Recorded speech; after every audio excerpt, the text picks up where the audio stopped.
చంద్రబాబు నాయుడు గారిని అంత ఘోరంగా అరెస్ట్ చేసే అంత బరి తెగిస్తారనైతే ముందు అనుకోలేదు. చేశాక ఫస్ట్ 2 డేసు సరే అందులో ఏం లేదు. హీల్ కమ్ ఔట్ అన్న దీంట్లో ఉన్నాం. ఎందుకంటే ఆయన వచ్చారు ఢిల్లీ నుంచి lawyer. So, he'll come out అని. ఎప్పుడైతే ఆయనకి బయటికి రాలేదు, ఆయనకి రిమాండ్‌కి ఇచ్చారనగానే సంథింగ్ హ్యాపెండ్ ఎలక్షన్స్ ముందు మమ్మల్ని ఇబ్బంది పెట్టడానికని. అయితే మీరన్నట్టు భయపడలేదమ్మా. టు బీ ఫ్రాంక్ పెద్దాయన 53 రోజులు జైల్లో అవస్థ పడ్డారన్న ఒక్క ఫీలింగ్ తప్పితే, అప్పటి వరకు భయంగా ఇంట్లోంచి బయటికి రాకుండా ఎలక్షన్స్‌లోనే వచ్చి ఓటేస్తాం, మమ్మల్ని ఇబ్బంది పెట్టొద్దన్న ప్రతి ఒక్కడు రోడ్డెక్కాడు. నేను నా కాన్స్టిట్యున్సీ గురించి చెప్తున్నా. ఆ 53 రోజులు మేము శిబిరం నడిపించాం. మొదటి 2 రోజులు మమ్మల్ని ఇబ్బంది పెట్టారు. ఎవ్వడు మాకు ప్లేస్‌లు ఇవ్వకుండా చేశారు. సరే మా మా నాయకుడు వాళ్ళ తాలూకా ప్లేస్ ఉంది. రోడ్డు మీద ప్లేస్‌ని మేము 4 టెంట్‌లేసుకొని అక్కడే నడిపాం. మొదటి 2 డేస్ అయితే నా తండ్రిని కూడా ఎక్కడున్నారో తెలియకుండా ఏడిపించిన రోజులున్నాయి. అవన్నీ అవునా? ఎక్కడికి సెకండ్ డే అంటే తీసుకెళ్లారు? అక్కడున్న ఆయన తీసుకొని ఆయన 2 సార్లు ఆయనకి ఒకసారి ఓపెన్ హార్ట్ సర్జరీ, రెండోసారి యాంజియోప్లాస్టీ అయింది. రెండో రోజు రోజుకొక బ్యాచ్ వచ్చి కూర్చునేవాళ్ళం. మేము నాయకులు ఉండేవాళ్ళం. ఒకరోజు బ్రాహ్మణులు, అలాగా మత్స్యకారులు, ఒకరోజు అలాగా అన్నీ చక్కగా ప్లాన్ చేసి మార్నింగ్ 10 టు ఈవినింగ్ 5 నిరసన కూర్చొని అక్కడ కామ్‌గా కూర్చునే వాళ్ళం. చంద్రబాబు నాయుడు గారిని అన్యాయంగా అరెస్ట్ చేశారని. కానీ అది కూడా జరగనీయకుండా చేద్దామని మాకక్కడ ఎవ్వరు సైట్ ఇవ్వనీయకుండా చేశాడు. మా నాయకులదే ఒక గోడౌన్ స్టార్టింగ్ ఉంటే అక్కడ 4 రేకులేసుకొని అక్కడ కూర్చున్నాం. ఆ రోజు మా నాన్నగారితో పాటు మా అమ్మగారు కూడా వచ్చి కూర్చున్నారు. చంద్రబాబు నాయుడు గారిని అరెస్ట్ చేసినందుకు మేము ఈరోజు సంఘీభావం తెలుపుతామని. మా నాన్నగారిని ఒక 4 మంది తీసుకెళ్ళి ముఖ్య నాయకులందరినీ ఇదెక్కిచ్చారు. ఆయన్ని కుక్కి ఒక పోలీస్ వ్యాన్‌లో ఆయన ఎక్కడ తీసుకెళ్లారో మాకు సెపరేట్‌గా తీసుకెళ్లారు. సెపరేట్‌గా తీసుకెళ్ళిపోయారు.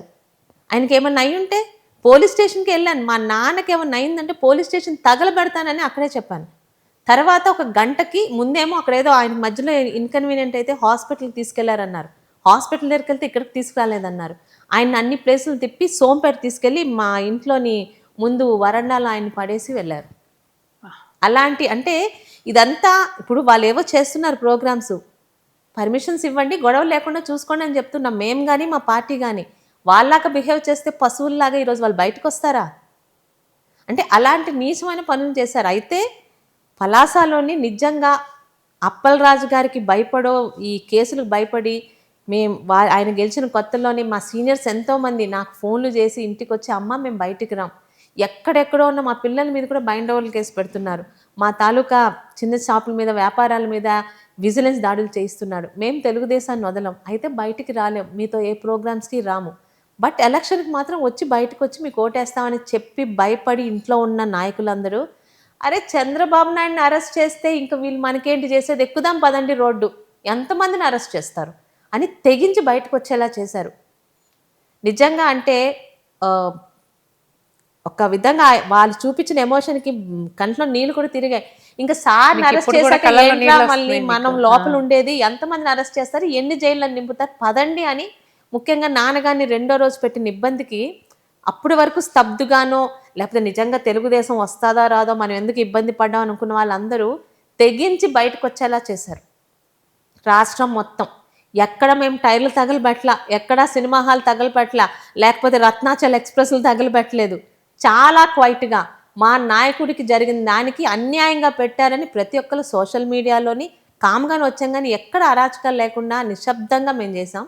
అయితే పెద్దాయన్ని జైల్లో పెట్టి ఇబ్బంది పెట్టారు శారీరకంగా అన్న బాధ మాకు తప్పితే, ఆయన్ని లోపలేసి ఒక తప్పుడు పని చేసి జనాల్ని బయటకొచ్చి చేశారు వాళ్ళు ఈరోజు. నిజంగా ఆయన అరెస్ట్ చేసిన రోజు ముందు రోజే లోకేష్ గారి పాదయాత్రను మేము అమలాపురంలో కలిసి వచ్చామండి.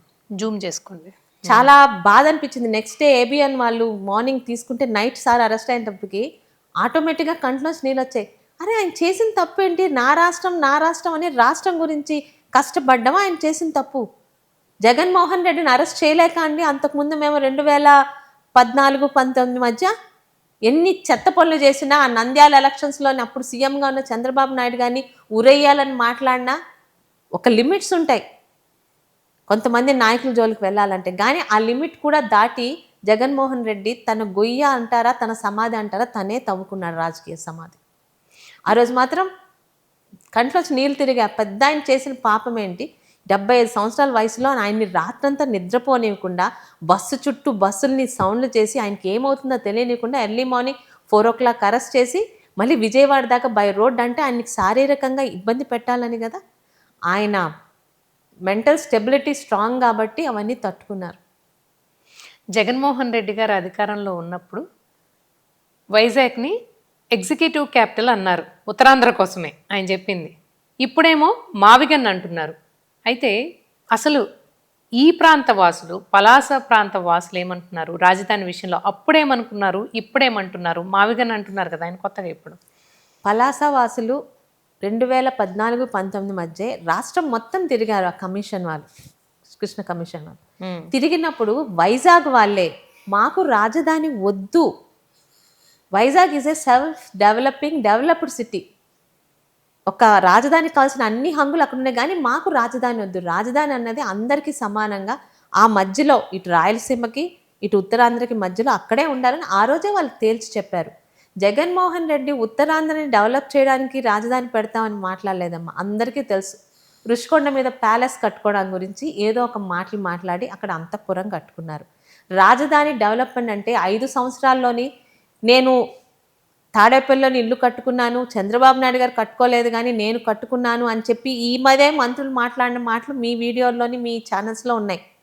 అలాగే గెలవగానే 3 రాజధానులు అని చెప్పినప్పుడే ఏమాత్రం రాజకీయ పరిజ్ఞానం ఉన్న నాలాంటి జూనియర్ అమ్మాయి కూడా అనింది 3 రాజధానులు కాదు కదా, 3 ఇటుకలు కూడా ఎక్కడా పెట్టడు, రాయలసీమకి ఉత్తరాంధ్రకి అమరావతికి మధ్య గొడవలు పెట్టి 5 సంవత్సరాలు టైం పాస్ చేస్తాడన్నాం. అదే జరిగింది. ఆ రోజు పలాస ప్రజలు కానీ ఉత్తరాంధ్ర ప్రజలు కానీ ముఖ్యంగా మతిలేని పార్టీ గతిలేని నాయకులు అంటాను ఈరోజు నేను ఆ వైసీపీని.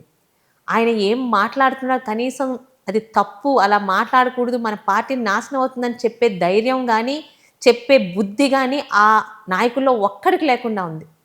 ఒక ధర్మాన్ ప్రసాద్ గారు ఉన్నారు, బొత్స సత్యనారాయణ గారు ఉన్నారు, ఇంకా అటు సైడ్ ఎవరున్నారో మాకు తెలియదు, మా ఉత్తరాంధ్ర నాయకులు. వీళ్ళందరూ రాజశేఖర్ రెడ్డి గారితో రోషయ్య గారితో పనిచేశారు. అంటే ఒక హుందా ఉన్న నాయకులతో, కాస్త జ్ఞానం ఉన్న నాయకులతో మంత్రులుగా చేశారు. రాజకీయంగా వీళ్ళు జగన్మోహన్ రెడ్డి గారి కన్నా సీనియర్లు. కావాలని మీరు నాశనం చేస్తున్నారు పార్టీని, పార్టీకి రాజకీయ భవిష్యత్తు లేదని చెప్పే ధైర్యం కూడా వాళ్ళు చేయలేరు, ఆ చనువు కూడా ఇవ్వరేమో. ఆ రోజు ప్రజలు నమ్మలేదు, ఈరోజు కూడా పిచ్చి పీక్ స్టేజ్కి వెళ్ళింది. నేను ఉన్నాను అని అనడానికి గురించి 15 రోజులకు ఒకసారి కర్ణాటక నుండి తాడేపల్లికి వచ్చి ఒక పనికిరాని ఒక కామెడీ ప్రెస్ మీట్ పెట్టి వెళ్తున్నాడు తప్పితే మనకి డైవర్ట్ చేస్తున్నాడు. మనం అనుకుంటున్నాం ఆయన ఒక జోకర్ లాగా మావిగన్ అని చెప్పి మనందరికీ ట్రోల్ చేయడానికి అవకాశం ఇస్తున్నారని, కానీ హీఈస్ డైవర్టింగ్ అస్. ఈరోజు చంద్రబాబు నాయుడు గారు నిన్న మనకి బీవీజీ రామ్జీ అని ఒక పెద్ద కార్యక్రమం అయింది, వర్కింగ్ డేస్ పెంచారు. గ్రామాల్లో నిరుద్యోగులకి చదువు లేని ఉపాధి కూలీలకి 100 రోజుల నుంచి 125 రోజులకి వెళ్ళి వాళ్ళకి మనం ఇచ్చే ఇది కూడా పెంచి భత్యము, అది కంప్లీట్గా డైవర్ట్ అయిపోయింది. ఈ మావిగన్లోని ఆయన చేసే దీంట్లోని చాలా తెలివిగా జోకర్గా కనిపిస్తూనే గత 5 సంవత్సరాలు ఎలాగైతే అభివృద్ధి సంక్షేమం గురించి ప్రజలు అడగకుండా అల్లకల్లోలం చేసి ఒక సుధాకర్ గారి హత్య దగ్గర నుంచి ఒక సుబ్బయ్య, నెత్తెచ్చ, కోట చంద్రయ్య వీళ్ళందరూ హత్యలు చేసి అరెస్టులు చేసి ఒక అచ్చెన్నాయుడు గారు, ఒక కొల్లు రవీంద్ర గారు, ధూళిపాల నరేంద్ర గారు అలాగ అడిగిన ప్రతి ఒక్కరికి చేసి 5 years రాష్ట్రంలో ఏమైపోతుందని ఎవ్వరూ ఆయన ఇచ్చిన హామీలు కూడా అడగకుండా టైంపాస్ చేశాడో ఈ 5 years కూడా ఇప్పుడు ఈ 2 yearsగా కూడా చంద్రబాబు నాయుడు గారు కానీ అటు లోకేష్ గారు కానీ ఇటు పవన్ కళ్యాణ్ గారు కానీ ముఖ్యంగా ఆయన 5 సంవత్సరాల్లో సాధించలేనిది నాశనం చేసిన స్టీల్ ప్లాంట్ని ఈరోజు నిలబెట్టాం. కానీ ఇవన్నీ సోషల్ మీడియాలో పక్కకి వెళ్ళిపోతున్నాయి. వీళ్ళు చేసే కామెడీ, వీళ్ళు చేసే ఈ మేకప్ల గురించి వీళ్ళు చేసే కామెడీ మధ్య ఇవన్నిటి మధ్య జనాలు కూడా డైవర్ట్ అయిపోతున్నారు సక్సెస్ఫుల్గా. Jaganmohan Reddy is not a joker. ఆయన జోకర్లా కనిపించే చాలా పెద్ద విలను. చాలా హ్యాపీగా 2 years ఏమీ చేయకుండా ప్రతిపక్ష పాత్ర పోషించకుండా అసెంబ్లీకి రాకుండా నేను ఉన్నాను అని నిరూపించడం గురించి 15 రోజులకు ఒకసారి ఒక కామెడీ స్కిట్ చేస్తున్నారు తప్పితే ప్రతిపక్షానికి కూడా ఒక బాధ్యత ఉందని గత 5 సంవత్సరాలు చంద్రబాబు నాయుడు గారు నిరూపించారు. ఈవెన్ కరోనా టైంలో కూడా మందు షాపుల మధ్య టీచర్లని ఎలాగైతే పెట్టాడో ఆ రోజు నుంచి మమ్మల్ని బయటకు పంపించి ప్రశ్నించండి, అధికారంలో ఉంటే ప్రజల కోసం చేస్తాం, అధికారంలో లేకపోయినా ప్రతిపక్షంలో కోసం ప్రజల కోసం పోరాడాలని ఒక బాధ్యత అప్పచెప్పి మమ్మల్ని పంపించారు. ఈరోజు నిజంగా మిమ్మల్ని అడుగుతున్నాను, బికాజ్ యు ఆర్ ఫ్రమ్ ఏ ఛానల్, ఏ నాయకుడు, ఏ వైసీపీ నాయకుడు ప్రజల గురించి మాట్లాడుతున్నాడమ్మా? మేమేమన్నా హామీలు చేయకపోతే అడగండి.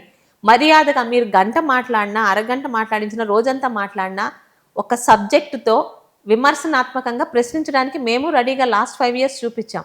కానీ ఈరోజు మైక్ పట్టుకుంటే బూతులు, తిట్టాలి, తిట్టించుకోవాలి, అలాంటి వాళ్ళకే పదవులు ఇస్తారని వాళ్ళకి అర్థమైపోయింది. ఇందాక మీరు అన్నారు కదా, ఇదే అప్పలరాజు గారు మంత్రి పదవి కోసం ఒక ఎమ్మెల్యేగా ఉన్నప్పుడు చంద్రబాబు నాయుడు గారి మానసిక స్థితి గురించి ఈరోజు వైసీపీలో పెద్ద పెద్ద నాయకులుగా ఉన్న వాళ్ళు కూడా చెయ్యని ధైర్యం చేసి అదొక తప్పుడు మాటలు మాట్లాడి ఆయన దృష్టిలో పడ్డాడు, మంత్రి పదవి వచ్చింది.